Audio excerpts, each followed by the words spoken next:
Chapitre 1. Le jour de ma mort. Il m'a fallu beaucoup de temps pour choisir le titre de ce livre. Ce n'était pas une décision facile, car un titre porte un poids immense. Il donne le ton et façonne les attentes du lecteur. Au début, j'avais pensé l'appeler Le jour où je suis mort, mais j'ai fini par y renoncer.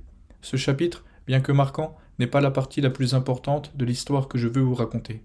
Il fait partie du voyage, mais il n'en est pas la destination. Une autre idée m'a traversé l'esprit. Le beau jour où je suis mort. Cela semblait poétique au premier abord, mais je l'ai rapidement écarté. Ce titre donnait l'impression que je glorifiais la mort, comme si c'était une expérience magnifique, et ce n'est pas du tout le message que je voulais vous transmettre. La mort en elle-même n'a rien de beau. Ce qui était extraordinaire, ce sont les instants vécus, les émotions ressenties, et la paix qui m'a envahi à ce moment-là. Quand je parle de beau, je fais référence à la vivacité de cette journée, à la perfection du décor et à la sérénité qui m'a enveloppé.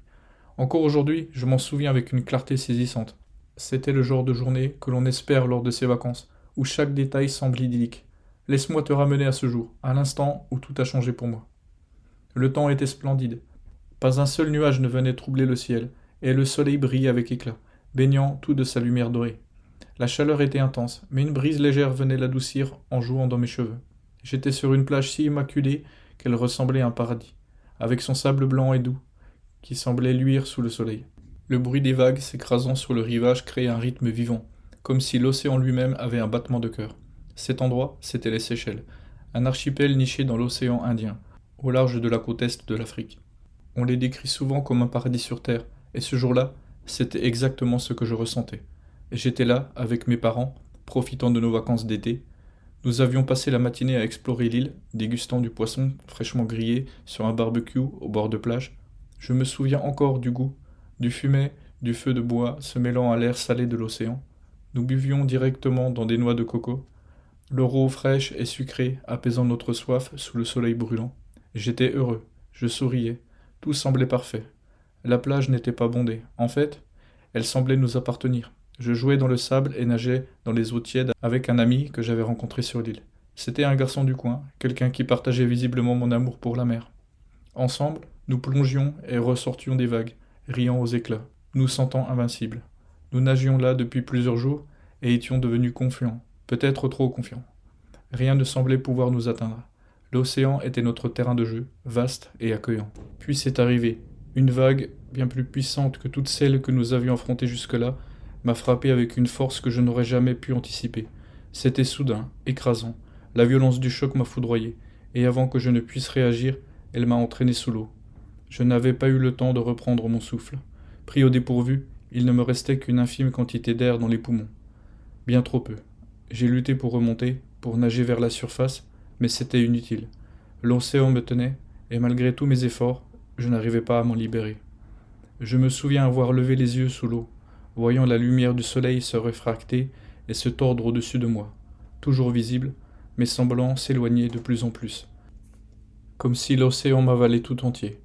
Mes membres s'alourdissaient à chaque seconde, et j'ai compris que je n'avais pas assez d'air pour remonter. La panique a laissé place à un calme étrange, sombrant plus profondément dans l'eau. Le temps s'est dissous, et tout est devenu silencieux. Mais alors, quelque chose d'extraordinaire s'est produit. Dans cette obscurité, des images ont commencé à apparaître, comme si mon esprit avait ouvert un coffre rempli de souvenirs, et qu'il se déroulait devant moi, telles les scènes d'un film. Je me suis vu enfant, pédalant joyeusement sur ma voiture préférée, la sensation si vivace que je pouvais presque la ressentir à nouveau. Je me suis vu en train de manger une glace, savourant chaque bouchée, la douceur du goût s'attardant sur ma langue. Ah, comme j'aimais la glace. Les images continuaient d'affluer, l'une après l'autre. Le visage de mes parents apparut, leur sourire empli d'amour et de chaleur. Ma sœur, son sourire résonnant à mes oreilles. Je revis des instants de bonheur pur, des étreintes qui avaient le goût du foyer, des baisers porteurs d'un amour inconditionnel. Ce n'étaient pas de simples souvenirs, c'étaient des émotions rendues tangibles. Chaque image portait en elle les sentiments que j'avais éprouvés à l'instant où elles avaient été capturées. C'était comme revivre les plus beaux moments de ma vie, un par un. Au début, les images défilaient lentement, me laissant le temps de savourer chacune d'elles. Puis le rythme s'accéléra. Le diaporama de ma vie prit de la vitesse, avançant à une cadence qui aurait dû être vertigineuse, mais qui ne l'était pas. D'une manière inexplicable, je voyais toujours tout avec une clarté absolue. Chaque visage, chaque sourire, chaque instant de joie était limpide, et avec chaque image, une vague d'émotion m'envahissait. de la gratitude, de l'amour, du bonheur. C'était incroyable, indescriptible, comme si l'univers avait distillé ma vie en son essence la plus pure et me l'avait présentée dans ses derniers instants. La douleur, la lutte, la peur, tout cela s'évanouissait, remplacé par un sentiment de paix absolue. Je n'avais plus peur, je n'étais pas triste, j'étais simplement en paix. Avec le recul, j'ai souvent essayé de comprendre ce qui m'était arrivé à cet instant. Est-ce un simple mécanisme du cerveau pour affronter la fin? Est-ce quelque chose de plus spirituel, un aperçu de ce qui nous attend après la mort? Je n'ai pas les réponses, et peut-être ne les aurai-je jamais. Mais ce que je sais, c'est que ces instants m'ont transformé. Ils m'ont offert une perspective sur la vie et la mort que peu de gens ont la chance d'expérimenter. Ce jour-là, sur la plage, le jour où j'ai failli mourir, n'était pas seulement un tournant, c'était une révélation. Il m'a appris la fragilité de la vie, la puissance des souvenirs et la beauté qui existe même face à la mort. C'est une histoire que je porte en moi chaque jour, un rappel de la valeur inestimable et éphémère de l'existence. Et bien que je ne trouverai peut-être jamais le titre parfait pour ce livre, je sais que son essence réside dans ce jour-là, le jour où tout a changé, le jour où j'ai vu la vie sous un prisme que je n'avais jamais imaginé. Puis, tout redevint noir. Soudain, je me sentis flotter. Une force irrépressible me tirait vers le haut, mais je ne voyais pas mon corps. Je ne le sentais même pas, comme s'il ne m'appartenait plus. La sensation ressemblait davantage à celle d'être doucement aspiré dans un tunnel, une sorte de tube. Mon bras tomba, flottant dans l'air comme s'il était en apesanteur. Mes yeux restèrent rivés devant moi, attirés par la lumière qui brillait au bout du tunnel. Au bord du tunnel, je distinguais à peine des ombres et des ténèbres. Je n'étais pas certain qu'il y ait d'autres personnes attirées dans ce tube avec moi, mais cela n'avait pas d'importance. Mon regard restait fixé sur la lumière au-dessus. Elle était hypnotique, et je sentais que je montais, me rapprochant peu à peu d'elle.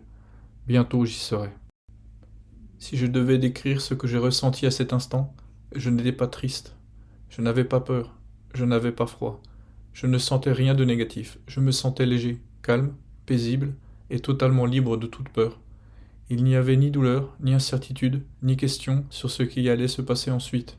C'était comme si je savais instinctivement que c'était le chemin à suivre et qu'il n'y avait rien à craindre. Je ne me posais pas de questions. J'étais en paix.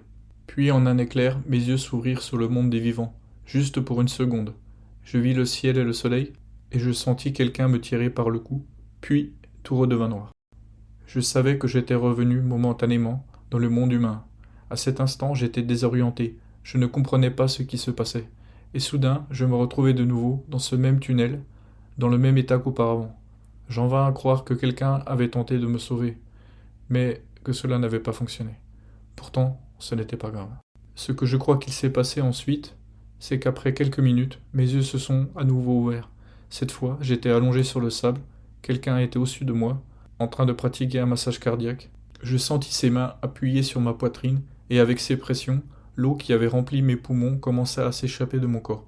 À mesure que l'eau s'écoulait, la douleur de l'existence me submergea. J'étais vivant, et cela faisait mal.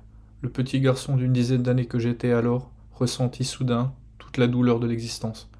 C'était un miracle d'être revenu. Mais cela n'avait rien d'agréable. La première pensée qui me traversa l'esprit ne fut pas « merci », mais plutôt « pourquoi m'avez-vous ramené ?» Je ne pouvais pas parler, j'étais trop faible pour bouger. Je restais là, immobile, pendant de longues minutes. La personne qui m'a sauvé, mon ami m'a dit que c'était une fille d'environ 15 ans qui était sur l'île. Je n'ai jamais vu son visage, seulement ses longs cheveux noirs, car le soleil m'avait aveuglé. Elle m'a sauvé, puis elle est partie. Peut-être qu'elle avait peur, peut-être était-elle épuisée après tout ce qu'elle avait fait. Elle était probablement plus traumatisée que moi. Ce jour-là, elle était la véritable héroïne, mon héroïne. Je ne pourrais jamais la remercier assez. Comment le pourrais-je? Aucune richesse ne pourrait rembourser un tel geste. Une vie n'a pas de prix, elle me l'a appris. Elle a risqué la sienne pour me sauver, alors qu'elle ne savait même pas qui j'étais. Elle a tout donné, probablement en pensant qu'il était déjà trop tard, mais elle a fait de son mieux. Et d'une manière ou d'une autre, après de longues minutes, j'étais de retour. Je crois que j'étais resté submergé pendant au moins 5 minutes, peut-être même plus, incapable de respirer. Elle m'a sauvé alors qu'elle n'avait aucune raison de le faire. Elle ne me connaissait pas, et pourtant elle a agi avec un courage et un altruisme incroyables. Elle m'a montré la véritable puissance de l'humanité. Son geste prouve que, dans des circonstances extrêmes, une personne peut atteindre des sommets inimaginables de bravoure et de compassion. Aussi étrange que cela puisse paraître, il m'a fallu du temps pour accepter que je devais lui être reconnaissant. Au début, je ne comprenais même pas comment elle avait pu venir à mon secours. Avait-elle sauté d'une petite falaise pour m'atteindre? M'avait-elle vu depuis la plage? Comment avait-elle pu arriver si vite? Mon corps avait-il flotté à la surface de l'eau, lui permettant de m'attraper? Je ne le sais toujours pas, et peut-être je ne le saurai jamais. Mais au fond, cela n'a pas d'importance. Ce qui compte, c'est qu'elle était là pour moi, ma gardienne, mon ange. C'est ainsi que je choisis de me souvenir d'elle. Les années ont passé et j'ai voulu la retrouver pour la remercier, mais je ne l'ai jamais retrouvée. Il m'a fallu du temps, des années même, pour parler de cette expérience, même à mes propres parents. Je ne suis jamais retourné à cet endroit, bien que parfois je me demande si je devrais le faire. Même si je ne la revois jamais, elle restera à jamais dans mon cœur. Elle était une inconnue qui m'a sauvé la vie au moment où j'en avais le plus besoin. Son courage, son altruisme et sa compassion resteront gravés en moi pour toujours.